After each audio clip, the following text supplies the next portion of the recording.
Nagbablog doon kay Kabayan, siya din basher ko. Kala ko tulungan dito.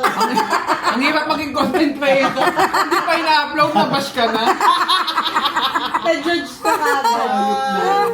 May forecast na kagad yung kakaantan mo sa YouTube at saka sa Facebook. Ay, dahil mong bashers.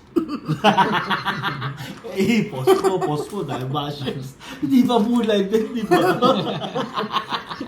Recording pa lang po. Ang dami nyo nakakita-kitang bashers. Oh, basta dahil. Post mo. Dahil mong bashers. May lumipad. Tanggal mo nga lang.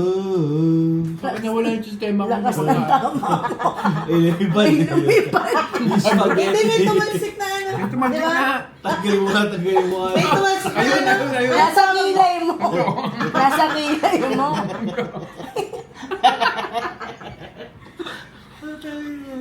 Okay, wala mapag-usapan. Wala Wala mapag-usapan. Ambers. Baboy. Tumataglag eh. Bungi ba ako? Kompleto naman ah. Ba't parang walang palangga? Parehin lang. Sorry po sa mga bungal dyan. Baka ngungo ka. Grabe. Ambers ulit. Balik tayo sa